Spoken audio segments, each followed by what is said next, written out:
तो मैंने दूसरे प्रश्न के पहले भाग का उत्तर इसके पहले वीडियो में मैं दे चुका हूँ, जिसका अंतिम मैं वाक्य इसमें जोड़ रहा हूँ कि उनका जो भरा हुआ मन है यही उनके व्यक्तित्व का सबसे सशक्त पहलू है, जो कि इस पाठ में उभर कर सामने आता है और यही बाजार को सार्थकता प्रदान करता है। इस प्रश्न का दूसरा भाग है, आपकी नज़र में उनका आचरण समाज में शांति स्थापित करने में मददगार हो सकता है क्या? मेरी नज़र में भगत जी का यह आचरण समाज में शांति स्थापित करने में पूरी तरह से मददगार हो सकता है। अगर इसके अंतरतल में जाएंगे तो हमें ये जानना जरूरी है कि समाज में अशांति क्यों है। समाज में जो अशांति है वो इसलिए है, मैं समाज की बात नहीं कर रहा हूँ, मैं परिवार में, समाज में, देश में, इंसान में, हर जगह अशांति का मूल कारण है चरम उपभोक्तावाद, कि कितनी ज़्यादा से ज़्यादा वस्तुओं को अपने पास इकट्ठा कर लें, उसे उपभोग करें या ना करें, लेकिन हमारे पास खूब ढेर सारी सामग्री हो, खूब ढेर सारी उपभोक्ता वस्तु हो, पूरा बाजार हमारे कदमों तले हो। ये सबकी चाहत आज है। एक पड़ोसी दूसरे पड़ोसी से परेशान है। क्यों? अगर उसके यहाँ अगर कोई कार आ गई और आपके यहाँ बाइक है तो एक मन में द्वेष पैदा हो गया कि हमारे यहाँ कार क्यों नहीं है। घर की ही अगर बात लें, दो भाइयों के बीच प्रतिद्वंदिता है कि अगर एक भाई ने कोई अच्छी चीज़ ली, दूसरे भाई के परिवार के मन में भी एक द्वेष का भाव आ जाता है। दो भाइयों के बीच, बहनों के बीच, इवन की पति पत्नी के बीच यह द्वंद्व है। उपभोक्तावाद का यह जो चरम नशा है, ये एक तरह का मैं नशा ही इसलिए कहूँगा क्योंकि यह इंसान को नकारात्मकता की ओर ले जा रहा है, विध्वंस की ओर ले जा रहा है, पतन की ओर ले जा रहा है। तो मैं यहाँ पर जो भगत जी के व्यक्तित्व का जो पहलू उभरा कर आता है कि हम उपभोक्ता वस्तुओं को उतना ही महत्व दें जितना हम अपने जीवन में हम आर्थिक रूप से सक्षम हैं। यहाँ पर जो भगत जी हैं अपनी ज़रूरत को बेहद अच्छी तरह से समझते हैं और उपभोक्तावाद की संस्कृति में अपनी ज़रूरत को न समझना ही सबसे बड़ी नादानी है। अगर भगत जी जैसे समझदार व्यक्ति अगर लोग हो जाएं तो निश्चित रूप से पड़ोसी पड़ोसी में, भाई भाई में, भाई बहन में, पति पत्नी में, मनुष्य मनुष्य में एक शांति और सद्भाव आएगा।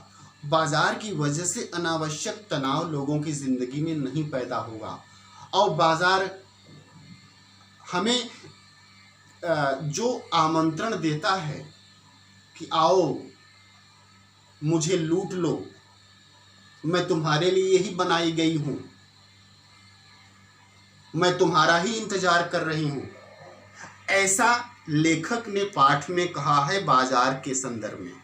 तो यह जो भावना है, इस भावना से आप बच जाएंगे अगर भगत जी जैसा खाली मन आप नहीं रखते हैं। मतलब कि भगत जी जैसा भरा मन रखते हैं, अर्थात उपभोक्ता वस्तु के प्रति आपकी सुनिश्चित धारणा है कि हमें क्या ज़रूरत है क्या नहीं, तो निश्चित रूप से यह समाज में, परिवार में, मनुष्य और मनुष्य के बीच शांति स्थापित करने में निश्चित रूप से मददगार साबित होगा।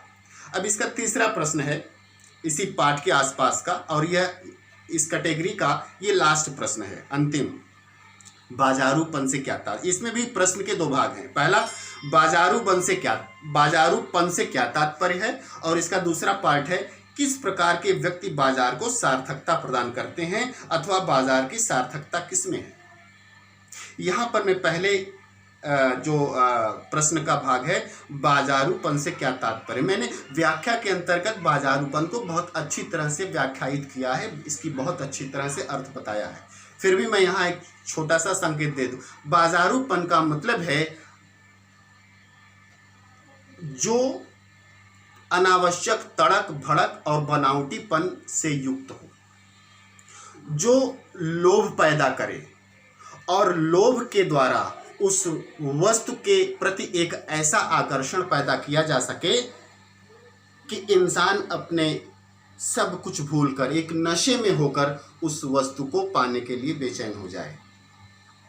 वह सारी प्रवृत्तियां बाजारूपन के अंतर्गत आती है। दूसरा भाग इसका है, किस प्रकार के व्यक्ति बाजार को सार्थकता प्रदान करते हैं। मैं पहले ही कह चुका हूं कि भगत जी जैसे व्यक्ति बाजार को सार्थकता प्रदान करते हैं। क्यों? क्योंकि उन्हें अच्छी तरह से पता है कि उनकी जरूरत क्या है और यही उनके मन को भरा होने का संकेत देता है। इसमें एक प्रश्न का सहायक भाग और है, अथवा बाजार की सार्थकता किसमें है? बाजार की सार्थकता इसमें है कि वह हमारी भौतिक जरूरतों को पूरा करे, हमारी अनावश्यक जिंदगी में दखल न देकर, हमारे जिंदगी को अनावश्यक तड़क भड़क से न भरकर, हमारी जिंदगी में अनावश्यक अहंकार न लाकर हमें केवल जिंदगी को अच्छी तरह से चलाने में मदद करे। अर्थात बाजार वही सार्थक है जो आपके जिंदगी में वहीं तक सीमित हो जहां तक केवल उसकी जरूरत है। तो पाठ के 7 के ये 3 प्रश्न हैं। पहले वीडियो में मैं पहले प्रश्न का उत्तर पहले और दूसरे के पहले पार्ट का दिया हूं और इस वीडियो में मैंने दूसरे प्रश्न का आधा भाग और तीसरे प्रश्न को मैंने पूरा आंसर किया है। अब मैं अगले वीडियो में पाठ के आसपास से संबंधित प्रश्नों के उत्तर दूंगा।